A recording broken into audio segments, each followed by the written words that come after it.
خواتي وخواتاتي اهلا وسهلا بكم يا جماعة الخير هزوا الفلاون والسلام عليكم. Nous poursuivons dans cette émission la deuxième partie de la première émission que nous avions commencé. Souvent on nous reproche de faire de grandes émissions, des podcasts d'une vingtaine de minutes, 30 minutes. Les gens peut-être ont du mal des fois à digérer les informations très complexes que nous fournissons, parce qu'on fait des décryptages et des analyses. Alors c'est pour ça que cette émission est importante sur la cherté de la vie, sur l'inflation en Algérie, sur le coût de la vie et sur les véritables raisons de la cherté de la vie et sur comment en Algérie, la vie plutôt, comme je l'ai dit dans la première émission, est devenue aussi chère que dans les pays européens. Et par rapport aux pays de l'Union européenne qui sont directement touchés par la guerre en Ukraine, le coût de la vie en Algérie est devenu aussi élevé. La première émission a les augmentations, on a donné quelques chiffres, des augmentations de 13 à 14% en moyenne annuelle jusqu'à décembre 2022 concernant les prix des produits alimentaires, des augmentations des fruits de plus de 28%, des viandes de 40%, des produits laitiers de plus de 20%. Nous sommes exactement dans le même ordre de grandeur des augmentations des prix dans les pays de l'Union européenne qui sont directement concernés par la guerre en Ukraine et en Algérie, comme je disais tout à l'heure. Les partisans du régime algérien, ces journalistes, ces défenseurs, ou là, ces lobbyistes, là, ces appareils de propagande et ces appareils médiatiques essaient de nous faire croire que c'est à cause de la guerre en Ukraine. Et nous avons essayé de répondre à cette question.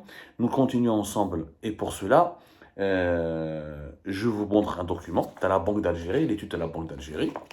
Alors, comme je vous expliquais dans la première émission, en Europe, dans les pays de l'Union européenne, le coût de l'énergie, c'est-à-dire l'augmentation des prix du gaz et du pétrole, étant donné que la Russie était le premier fournisseur du gaz et du pétrole de l'Union européenne, plus de 40% pour le gaz, entre 30 et 25% pour le pétrole et les produits pétroliers. Et quand la Russie et l'Union européenne sont entrées directement dans un bras de fer en guerre directe à cause de l'opération militaire lancée par la Russie en Ukraine, l'Union européenne a été ébranlée et le coût de l'énergie a beaucoup augmenté.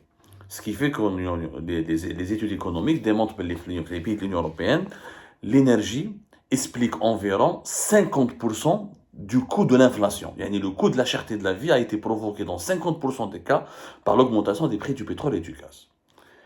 Ce qui donc peut expliquer pourquoi en Europe, les produits agricoles ont augmenté de 24% et les produits alimentaires ont augmenté sur une année de 18%. N'oublions pas que tout est lié au pétrole et au gaz. L'agriculture a besoin d'engrais et de fertilisants qui sont produits essentiellement à partir de gaz ou là avec du gaz. La logistique, les transports, etc., le commerce, les grandes surfaces ont tous besoin d'énergie, notamment le transport de carburant. L'électricité est produite essentiellement avec des hydrocarbures. Donc, quand l'énergie augmente, le coût de la vie augmente. Et dans les pays qui ne produisent pas de pétrole et de gaz, il est tout à fait logique d'avoir un impact automatique sur le coût de la vie. Sauf qu'en Algérie, on n'est pas dans les mêmes pays. On ne devrait pas être dans le même cas de figure des pays de l'Union européenne parce que nous produisons le pétrole et le gaz. Comme je l'ai dit dans la première émission, l'Algérie, 50% de son pétrole est consommé localement et plus de 60% de son gaz est consommé localement. Il y a des prix parmi les plus bas au monde. Les prix du carburant en Algérie sont parmi les 4 ou 5 pays les plus bas au monde, les moins chers au monde, et le gaz est parmi les moins chers au monde.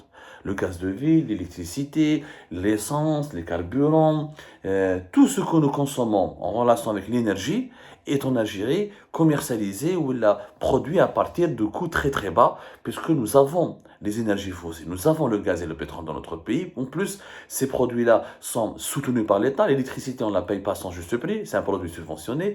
Les carburants sont encore un produit subventionné. Et l'eau qui vient des stations de dessalement est un produit qui est subventionné. Donc les subventions et le coût bas de ces énergies devraient faire en sorte que la vie ne soit pas chère en Algérie. Et l'inflation explique dans 50% des cas le coût de l'inflation s'explique par 50% par le coût de l'énergie dans les pays de l'Union européenne. Et là, on est dans une situation totalement différente. On a le pétrole et on a le gaz. Et on n'est pas impliqué militairement dans la guerre en Ukraine. On ne soutient pas l'Ukraine, on n'envoie pas des armes à la Russie, ni à l'Ukraine, et on ne finance pas les efforts de guerre, ni de l'Ukraine, ni de la Russie. Comment se fait-il que nous sommes impactés donc par la cherté de la vie et que nous avons des rythmes d'augmentation des prix aussi élevés que dans les pays de l'Union européenne? La réponse est dans cette étude de la Banque d'Algérie. La Banque d'Algérie, qui est la banque centrale, a fait une étude très intéressante qui explique les raisons de la cherté de la vie et de l'inflation de la période 2001 jusqu'à 2021. لازم تفهموا بلي en général يا جماعة باش تفهموا مليح. En général يا جماعة il y a la cherté de la vie dans les études économiques s'explique par plusieurs paramètres. Le premier paramètre, il y a 3-4 paramètres principaux. اللي هما وشنو هما؟ عندك ce qu'on appelle la masse monétaire, عندك l'indice des prix à l'importation, عندك les dépenses publiques. هادو كاع ينtrent dans وعندك ce qu'on appelle les dépenses publiques, c'est les dépenses budgétaires, عندك la masse monétaire, عندك le taux de change et l'indice des prix à l'importation. Dans tous les pays du monde, les 4 paramètres ont une relation directe avec l'inflation de la cherté de la vie. La masse monétaire, la masse monétaire, c'est l'ensemble des liquidités qui circulent dans un pays. C'est une règle, en économie c'est une règle. Plus il y a de la liquidité, plus la vie elle est chère. Pourquoi? Parce que plus il y a de l'argent qui circule dans un pays, plus les citoyens de ce pays vont utiliser cet argent pour le consommer. Lorsqu'il y a beaucoup d'argent à consommer, la consommation elle est importante, la demande elle est importante, et si l'offre ne correspond pas à la demande, il y a un déséquilibre, les prix augmentent et la vie est chère. C'est une règle en économie. L'indice des prix à l'importation. Les produits qui ne sont pas produits localement et qui sont importés à l'étranger, généralement, ils expliquent la cherté de la vie pour une raison qui est simple, parce qu'ils subissent la loi des marchés internationaux.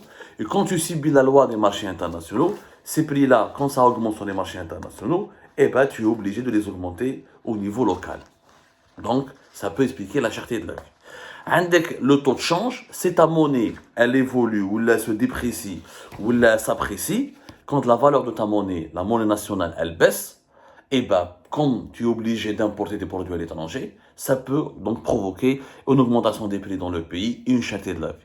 Ou avec les dépenses budgétaires de l'État, dans les pays où les États dépensent beaucoup d'argent en dépenses publiques pour moderniser, pour construire le pays, ça va aggraver la cherté de la vie puisque les dépenses de l'État vont pousser à la consommation.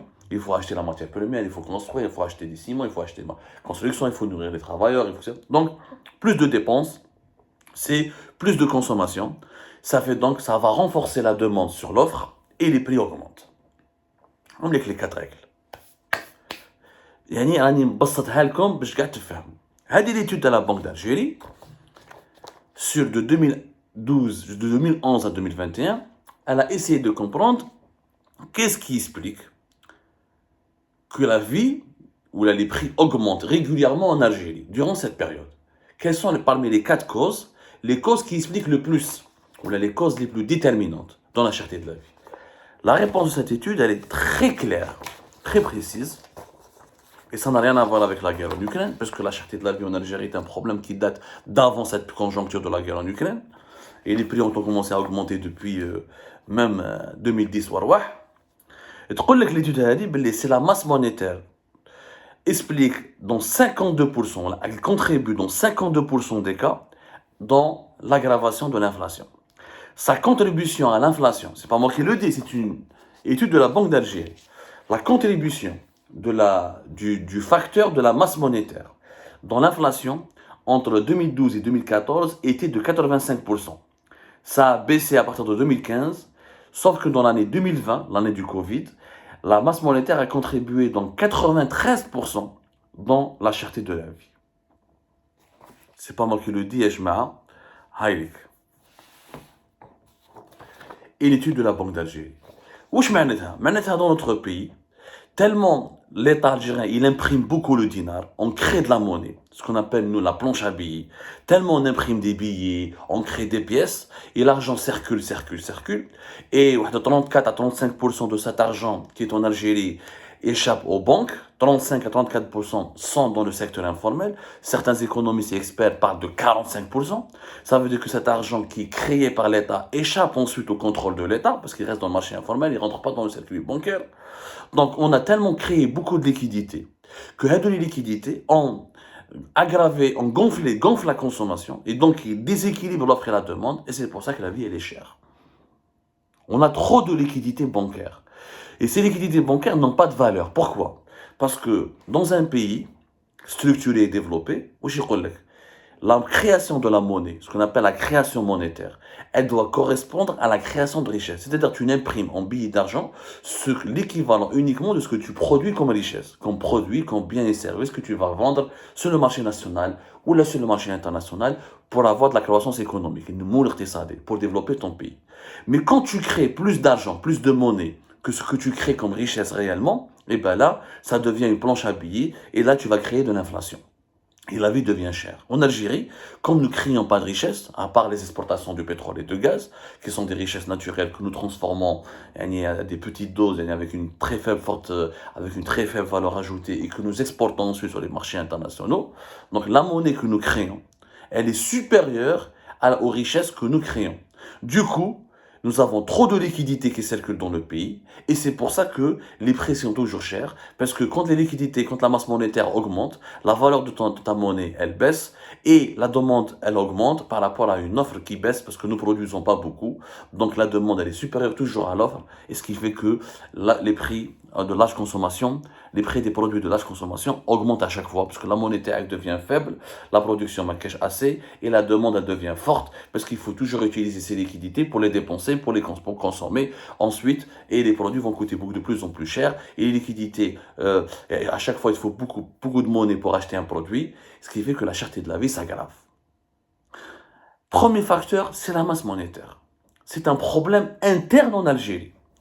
On a une monnaie faible, une monnaie qui est instable, mais nous n'avons pas une création de richesse. On ne crée pas des richesses en Algérie. On exploite le pétrole et le gaz. Mais on a une industrie, mais on a le tourisme, mais on a un secteur de nouvelles technologies, mais on a des exportations hors hydrocarbures, mais on a le pétrole. Je ne fais en 2021, c'est pas moi qui le dis, c'est la Banque d'Algérie qui le dit. Le pétrole a représenté plus de 60% des recettes de l'État et plus de 82% des recettes en devises du pays. يعني عايشين غير بالبترول والgaz, on n'a aucune autre production. Et donc ce qui fait que on a notre monnaie, quand on imprime le dinar, la monnaie, c'est une monnaie de singe, c'est une monnaie virtuelle. Réellement, on crée juste des papiers.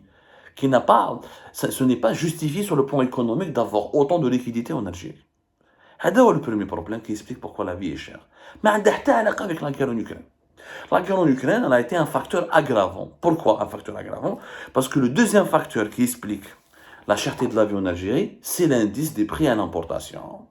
L'indice des prix à l'importation, durant la période 2011-2021, il explique la cherté de la vie et l'inflation dans 39%. Il participe à 39%, il contribue à 39% dans l'inflation et la cherté de la vie. C'est une étude de la Banque d'Algérie qui le dit, ce n'est pas moi.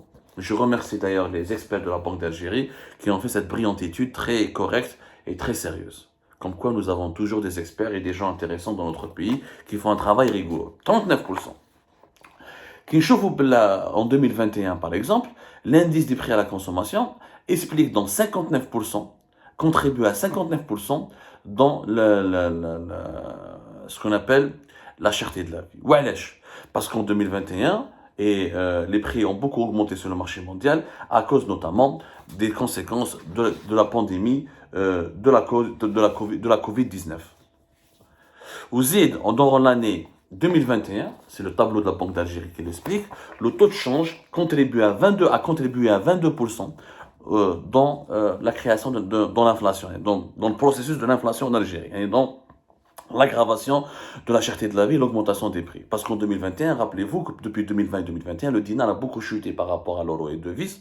Et comme nous importons tout depuis l'étranger, et ben du coup, ce que nous importons augmente beaucoup en termes de valeur. Donc, nous étions obligés de dépenser beaucoup plus cher. Ça nous a coûté beaucoup plus cher d'importer des nourritures, notamment les céréales, le lait, le sucre, etc. Ce qui fait que ça s'est répercuté directement sur les prix des produits de large consommation en Algérie.